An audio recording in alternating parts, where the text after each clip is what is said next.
세렌디피티라는 말이 있습니다. 예기치 못했던 뜻밖의 순간에 발견된 그 무엇을 말합니다.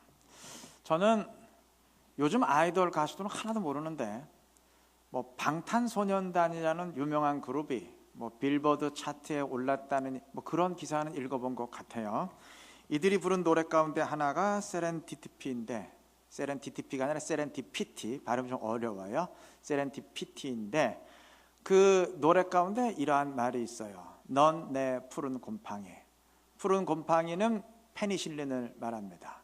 플레밍이 발견한 페니실린은 정말 예기치 못했던 아주 뜻밖의 순간에 발견이 돼서 수많은 인류의 생명을 구하는 약이 됐습니다. 이런 게 세렌디피티죠. 그러니까 넌 내 푸른 곰팡이. 세렌디피티라고 했을 때 무슨 의미인지 대충 짐작이 되시죠. 누구건 살면서 이런 세렌디피티의 순간이 있을 수 있습니다. 제 경우는 담임 목사로서 새로운 교역자를 모셔야 될 때 정말 예기치 못했던 숨겨진 보석과 같은 인물을 만나게 된다면 이 사람은 정말 하나님이 우리 교회에 보낸 선물이구나, 가슴이 뛰게 되겠죠. 제가 가장 원하는 세렌디피티입니다. 하나님은 어떠실까요? 하나님도 그런 순간이 있으실까요? 물론 엄밀히 말해서 하나님에겐 예기치 못했던 발견이나 만남이란 있을 수가 없어요. 과거, 현재, 미래의 모든 것을 다 아시는 전지전능하신 분에게 무슨 예기치 못했던 일이 있을 수 있겠습니까? 말 자체가 성립이 안 되죠. 그럼에도 굳이 인간의 사고방식대로 표현한다면 정말 하나님이 놀만한 뜻밖의 인물이 등장하는 경우가 있습니다. 저는 갈렙이 곧 그러한 경우라 생각합니다. 갈렙이 성경에 처음 등장하는 것은 민수기 13장입니다.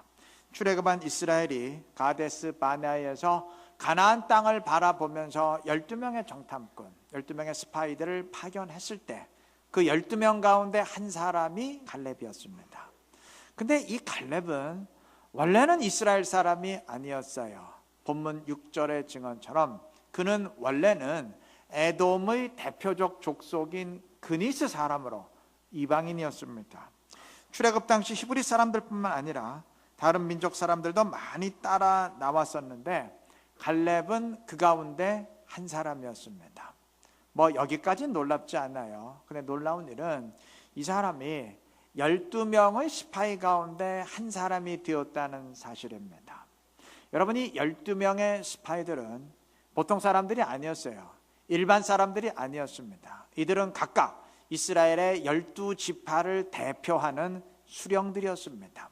민수기 14장 6절의 증언처럼 갈렙은 유다 지파를 대표하는 수령이었습니다. 유다 지파는 12지파 가운데 가장 유력한 지파였는데 이방 사람이 이런 유다 지파의 대표가 되었으니 놀랄 만한 일 아닙니까? 그런데 더더욱 놀라운 일은 이스라엘이 이렇게 스파이들을 파견했던 시점이 출애굽한 지 그리 오랜 세월이 지나지 않았을 때였다는 점이에요. 고작 해야 1년 조금 더 지났을 때 일입니다. 그러니까 갈렙은 이스라엘에 편입된 지 불과 1년여 만에 유다 지파의 대표가 되었다는 얘기인데 이게 상식적으로 가능한 얘기입니까? 요즘으로 따지면 동남아에서 오는 어느 외국인 노동자가 한국에 온 지 약 1년여 만에 서울시장 정도의 위치에 올랐다는 말과 같아요. 이게 가능한 일이겠어요? 출애굽 이후에 정돈되지 않은 상황을 감안하더라도 지극히 놀라운 일입니다. 맞아요. 갈렙의 등장은 이건 누가 봐도 뜻밖이고 수수께끼입니다. 아마 이스라엘의 입장에선 갈렙이라는 사람이 정말 놀라운 발견이었을 겁니다. 그런데 그 스파이의 임무를 마치고 돌아온 그의 모습을 보면 그 수수께끼가 풀립니다. 가나안 땅을 정탐한 스파이들은 하나같이 가나안과 우리의 전력을 비교해 보니까 우린 도저히 저들과 싸울 수 없다, 이길 수 없다 보고했고, 이 보고를 받은 이스라엘 백성들 역시 밤새 원망하면서 왜 우리를 쓸데없이 출애굽시켰느냐, 애굽에 매장지가 없어서 우리를 여기 매장시키려고 데리고 나왔느냐, 애굽으로 돌아가자 결정을 내렸습니다. 이때 이들 가운데 하나님이 약속하셨으니 이길 수 있다고 주장했던 사람은 딱 두 사람이에요. 한 사람은 여호수아고 나머지 한 사람이 갈렙입니다. 수십만 명의 이스라엘 백성들 가운데 여호와 편에 섰던 사람이 딱 두 사람이었는데 그 가운데 한 사람이 갈렙이었다는 말입니다. 여러분, 가나안 땅은 약속의 땅이라 불립니다. 하나님이 아브라함과 그의 자손들에게 주시겠다고 약속했고 그 약속대로 그 땅을 주셨기 때문입니다. 그런데 엄밀히 말하면 이방인이었던 갈렙은 아브라함의 자손이 아니기 때문에 아브라함의 자손에게 주신 약속과는 아무런 상관이 없었던 사람입니다. 그런데 정작 그 약속을 받은 아브라함의 자손들은 우린 저 땅에 못 들어간다, 돌아가자 포기했던 반면 이방인이었던 갈렙은 여호와께서 함께 하시니까 들어갈 수 있다, 백성들을 독려했습니다. 이건 뭔가 좀 거꾸로 됐다고 생각지 않으십니까? 이스라엘은 이방인처럼 되어버린 반면 이방인이었던 사람은 이스라엘보다 더 이스라엘답게 되었습니다. 그야말로 먼저 된 자가 나중되고 나중되었던 자가 먼저 된 경우죠. 이렇게 혜성처럼 등장한 갈렙은 이후 45년 동안 성경의 역사에서 사라집니다. 두 사람 가운데 한 명이었던 여호수아는 계속 등장을 하는데 갈렙은 전혀 소식이 없어요. 이렇게 완전히 사라졌던 갈렙이 다시 등장하는 장면이 오늘 우리가 읽은 본문입니다. 이스라엘 자손들에게 가나안 땅이 분배될 때 갈렙은 아낙 사람들의 헤브론 땅을 자기에게 맡겨달라고 요청합니다. 여러분, 땅을 분배받는 거는 이거 아파트 분양받듯이 그냥 분양받는 것을 의미하지 않아요. 그 땅의 사람들과 전쟁을 해서 정복을 해야 됩니다. 근데 여러분, 45년 전 이스라엘 백성들이 우린 도저히 저들과 싸울 수 없다 벌벌 떨었던 이유가 무엇 때문인 줄 아세요? 그곳에 사는 아낙 사람들을 보았기 때문입니다. 아낙 사람들은 골리앗과 같은 거인들이었어요. 그래서 민수기 13장 28절의 증언처럼 이스라엘은 그들은 강하고 힘이 크다, 거기 아낙 사람들이 있다 벌벌 떨며 그 땅을 포기했었던 겁니다. 이들은 정말 자기들의 말처럼 가나안에 들어가지 못하고 광야를 방황하며 삶을 마감했는데 45년 뒤 갈렙이 다시 등장해서 그 아낙 사람들과의 전쟁을 자기에게 맡겨달라고 요청합니다. 그리고 본문 14, 15절의 증언처럼 그들을 정복하고 그 땅의 전쟁을 끝냈습니다. 45년 전 이스라엘을 가나안에 들어가지 못하게 만들었던 장본인들이자 가장 강력한 대적을 자신이 해결한 것입니다. 10절의 증언처럼 지금 갈렙의 나이는 85세입니다.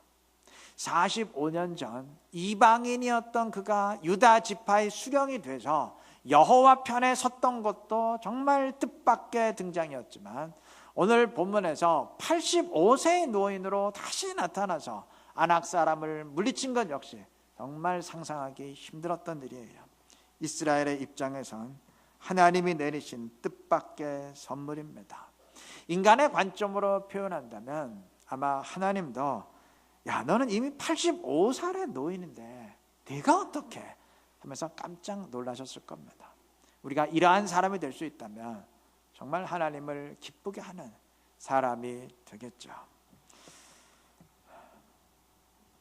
아마 내년 상반기쯤에 권사, 안수, 집사 등의 이제 직분자 투표를 하고 하반기에 이제 임직식을 하게 될 것 같은데 매번 직분자 투표를 할 때마다 뽑는 사람의 수보다 더 많은 사람들을 일단 당회가 추천을 하죠. 그리고 이제 그 사람들 가운데 교인들의 투표에 의해서 몇 사람을 선출하게 됩니다. 지금까지 항상 그래왔죠. 그래서 당회가 사람을 추천할 때 자기 마음대로 하는 게 아니에요. 교회 등록되고 이제 셀에 속해 있는 사람들은 예배와 셀 모임 등에 어느 정도나 참여하고 어느 정도나 활동하는지 이게 매주 파악이 됩니다. 또 셀 리더나 교사 또 안내, 주차, 식당 봉사 등등 교회에 많은 봉사 위치가 있잖아요. 그러한 봉사 위치 가운데 그래도 하나라도 감당해 왔는지 파악이 돼요. 또 물론 뭐 정확한 액수는 알 수가 없지만 뭐 액수에 상관없이 그래도 교회를 위해서 헌금에 참여를 해왔는지 재정부에서 자료가 넘어오고 또 전도는 하고 있는지 최소한 그래도 복음을 전하겠다는 의식은 지니고 살아왔는지 그것도 다 파악이 됩니다. 하여간 항목별로 다 파악이 돼서 데이터로 정리가 돼요. 그럼 당회가 그 데이터를 합산해서 사람을 추천하게 됩니다. 그러니까 사실 엄밀히 말하면 추천이 아니라 채점이라 해야 되겠죠. 이건 뭐 누가 해도 결과는 뭐 거의 똑같이 나올 수밖에 없어요. 근데 물론 정말 중요한 것은 그런 교회 생활에 관한 데이터가 아니고 각자의 삶의 현장에서 어떤 모습을 지니고 있느냐, 그 신앙이 제일 중요하겠지만 그건 어떻게 우리가 객관적으로 판단할 방법이 없으니까 뭐 어쩔 수가 없고, 여하튼 우리가 파악할 수 있는 범위 내에서는 뭐 지금 방식이 뭐 제일 그나마 정확하다고 생각이 됩니다. 그런데 매번 그 데이터를 제가 받아볼 때 놀라게 돼요. 예기치 못했던 사람인데 모든 항목에서 다 모범적이에요. 근데 놀랍니다. 아, 이분이 이런 분이셨구나. 뜻밖의 발견에 놀라게 돼요. 전 개인적으로 이런 분들이 사람들에게 많이 알려지지 않아서 표를 많이 얻지 못할 때 참 아쉬워요. 이게 묵묵히 자기 일을 하다 보니까 사람들이 잘 몰라요. 그런데 그 반대의 경우도 있습니다. 당연히 이분은 이 정도는 되리라 생각했는데 그게 아닐 때가 있어요. 이게 아닌데 놀라게 됩니다. 좋지 않은 의미에서 뜻밖의 발견이 될 수 있겠죠. 아, 이게 보이는 게 전부가 아니었구나. 어깨에 힘이 빠지게 됩니다. 여러분, 물론 사람이 작성한 데이터는 뭐 그리 중요하지 않을 수 있어요. 어차피 가장 중요한 게 삶의 현장에서의 모범인데 뭐 그건 우리가 파악할 길이 없으니 뭐 큰 의미 없을 수도 있어요. 한 가지 분명히 명심할 것은 하나님도 우리를 평가하신다는 사실입니다. 그 평가만큼은 우리가 신경을 곤두세워야 됩니다.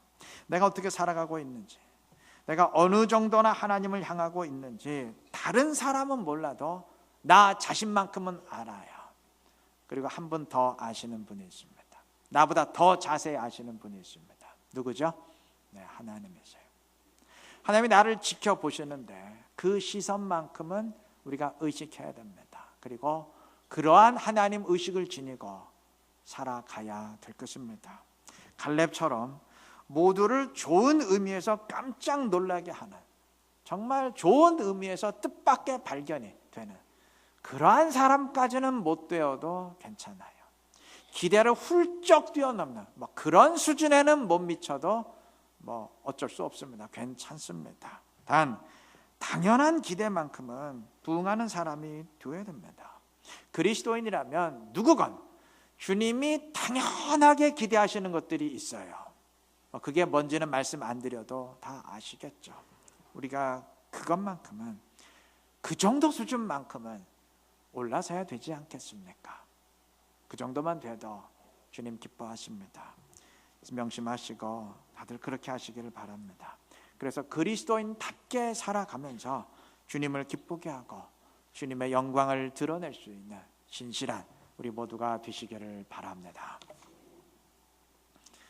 12절 중반 부분에서 갈렙은 이렇게 고백합니다. 여호와께서 나와 함께 하시면 내가 여호와께서 말씀하신 대로 그들을 쫓아내리이다. 45년 전 갈렙은 이렇게 말했습니다. 민수기 14장 9절. 저들은 우리의 밥이다. 여호와가 우리와 함께 하시느니라. 45년 전 아낙 사람들을 이길 수 있다고 했던 이유와 지금 갈렙이 저들을 이길 수 있다고 하는 이유가 정확하게 같아요. 여호와께서 함께 하시니 이길 수 있다. 갈렙의 신앙은 45년 전이나 지금이나 조금도 변함이 없어요. 한결같습니다. 다음에 본문 9절을 보시면 하나님이 모세의 입을 통해서 45년 전에 갈렙을 어떻게 평가했었는지를 알 수 있습니다. 그날에 모세가 맹세하여 가로되 네가 내 하나님 여호와께 충성하였은즉, 여호와께 충성하였다고 번역이 됐는데 이전 성경에서는 여호와를 온전히 좇았은즉 이라고 번역이 되었습니다. 45년이 지난 지금 성경은 갈렙을 이렇게 평가합니다. 본문 14절 보시면 헤브론이 갈렙의 기업이 되어 오늘까지 이르렀으니 이는 그가 이스라엘의 하나님 여호와를 온전히 좇았습니다. 역시 여호와를 온전히 좇았다고 표현합니다. 그러니까 45년 전이나 지금이나 평가가 정확하게 동일해요. 그는 그때나 지금이나 조금 더 변함이 없는 한결같은 신앙을 지녔습니다. 우리 모두가 꼭 본받아야 될 신앙입니다.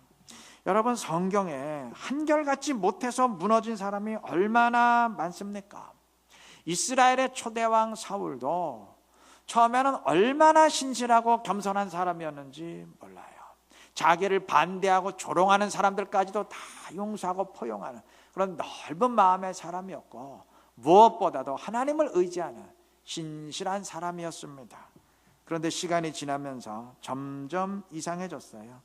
반대자도 용서하고 포용하던 넓은 마음은 자신에게 충성하는 다윗까지도 죽이려는 아주 옹졸한 마음으로 변했고, 하나님을 의지하던 신실함은 하나님을 노골적으로 무시하고 업신여기는 패역함으로 바뀌었습니다. 솔로몬도 마찬가지예요. 1000번제를 드리며 여호와를 향할 때 얼마나 그가 신실했습니까? 더할 수 없이 신실했죠. 그랬던 그의 신실한 마음이 시간이 지나면서 점점 이상해지더니 나중엔 급기야 우상을 숭배하면서 하나님이 직접 경고해도 말한 것 하지 않는 아주 강팍한 마음으로 변했어요. 솔로몬이 이렇게 되리라고 처음에 누가 상상이나 했겠습니까? 사울과 솔로몬 사이에 다윗은 달랐습니다. 목동일 때나 왕위에 올랐을 때나 그리고 이방 나라들 다 물리치고 부강한 나라를 이루었을 때나 변함없이 신실했어요. 물론 순간적으로 삐끗한 순간이 있었어도 여전히 하나님을 향하는 마음으로 주님을 붙들었습니다. 그가 신실한 왕의 기준이 될 수 있었던 가장 중요한 이유입니다.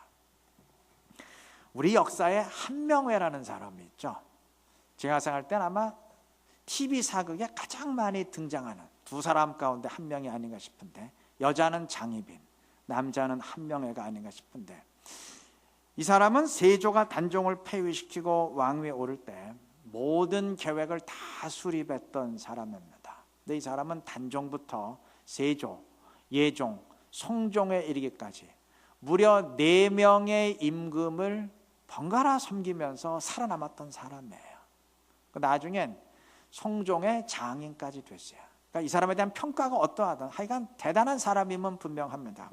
근데 이 사람이 마지막 임종을 앞두었을 때 성종 임금이 사람을 보내서 마지막 소원을 물었습니다. 이때 한명회가 의관을 정지하고 임금에게 이러한 마지막 말을 남겼다고 합니다. 처음에 부지런하고 나중에 게으른 것이 사람의 상정이니 원컨대 나중을 삼가기를 처음과 같이 하소서. 무슨 말인가요? 처음의 자세를 끝까지 잃지 말라는 당부입니다. 처음부터 마지막까지 한결 같아야 된다는 당부죠.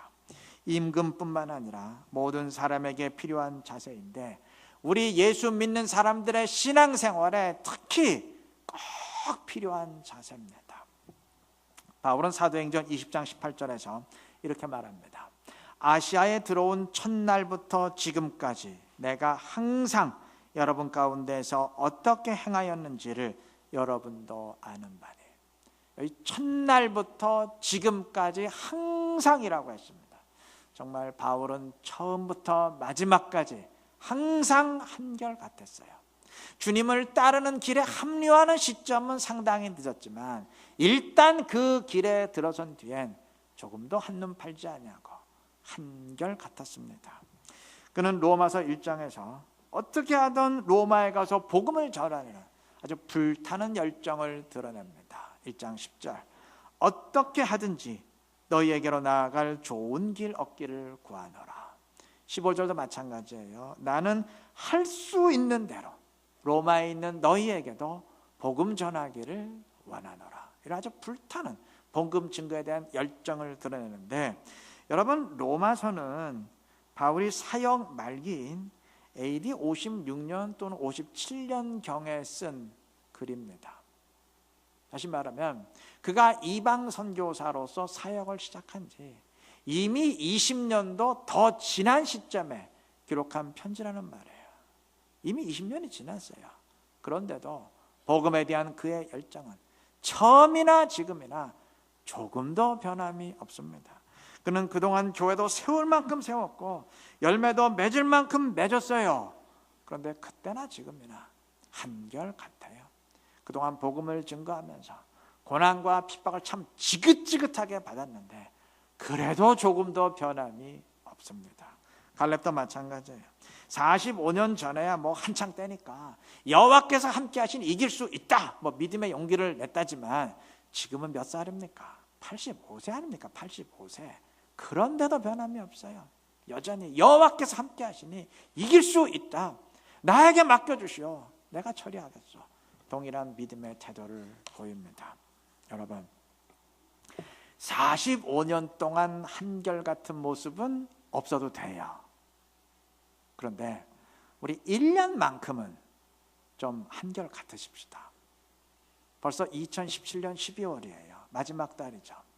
아마 2017년 연초에 했던 결심들이 있을 거예요. 그거 12월 마지막까지 지속하고 계시는 분 있으신가요? 뭐 있으셔도 그리 많지는 않을 것 같아요. 제 짐작에. 여러분 1년은 지속해 보십시다. 그 1년이 모여서 10년도 되고 뭐 결국 45년도 되는 거 아니겠습니까? 주님은 어제나 오늘이나 변함없이 한결같으십니다.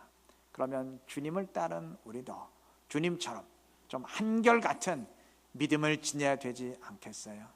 조금 어려운 일이 생긴다고 손을 놔버리고 좀 내 뜻대로 안 된다고 주님께 등 돌리고 그래서야 되겠습니까? 어떤 상황이 펼쳐지고 상관없이 주님의 손을 굳게 붙들고 의지하는 좀 그러한 모습이 지속되어야 되지 않겠습니까? 그렇게 되시기를 바랍니다. 좀 한결같은 모습 지니시기를 바랍니다. 그래서 주님을 기쁘게 하면서 더욱 의미 있는 변화와 성장을 이루어갈 수 있는 우리 이루는 교회 모든 신실하신 성도님들 되시기 바랍니다. 말씀을 맺겠습니다. 갈렙이 아낙 자손과의 전쟁에 나섰을 때 두려움이 없었을까요? 오늘 본문 보시면 정말 두려움이 없는 것 같아요. 그런데 사람인 이상 두려움이 없을 수는 없습니다. 갈렙도 강한 대적들을 마주하면서 분명 두려움이 있었을 겁니다. 믿음이란 두려움을 극복하는 것을 말하지 두려움 자체를 못 느끼는 것을 말하지 않습니다. 만약 두려움 자체를 못 느낀다면 그건 용기가 아니라 객기예요. 만용입니다. 신실한 사람이라도 인간인 이상 두려움이 다가오는 것은 마찬가지입니다. 그래서 다윗도 시편 34편 4절에서 내 모든 두려움에서 나를 건지셨도다 고백했어요. 그도 두려움이 있으니까 두려움에서 나를 건지셨도다 고백을 했지, 전혀 두려움을 못 느꼈다면 무엇 때문에 그런 고백을 했겠습니까? 신실한 사람에게도 두려움은 다가오게 됩니다. 마가복음 4장에 의하면 예수님과 제자들이 배를 타고 가다가 풍랑을 만나자 겁을 먹은 제자들이 예수님을 급히 흔들어 깨웠어요. 예수님과 한 배를 타고 있어도, 예수님 바로 옆에 있어도 풍랑의 두려움은 다가올 수 있다는 말입니다. 단 신실한 사람의 그 차이점이 있어요. 신실한 사람은 두려움에 함몰당하지 않습니다. 두려움을 느끼는 것은 마찬가지인데 그것 때문에 무너지지 않아요. 그들은 두려움을 극복합니다. 함께 하시는 주님을 보기 때문입니다. 갈렙이 그러했어요. 본문 12절 여호와께서 나와 함께 하시면 내가 여호와께서 말씀하신 대로 그들을 쫓아내리이다. 갈렙은 그와 함께 하시는 주님을 보았고 그러했기에 두려움을 극복하고 담대히 설 수 있었습니다. 주님의 이름은 임마누엘입니다. 우리와 함께 하신다는 의미입니다. 나와 함께 하시는 임마누엘의 주님을 보시기를 바랍니다. 그리고 그 임마누엘의 주님과 함께 동행하시기를 바랍니다. 그래서 주님 안에서 믿음의 용기를 지니고 주님의 뜻을 이루며 주의 영광을 더 크게 높일 수 있는 신실한 우리 모두가 되시기를 주님의 이름으로 축원합니다.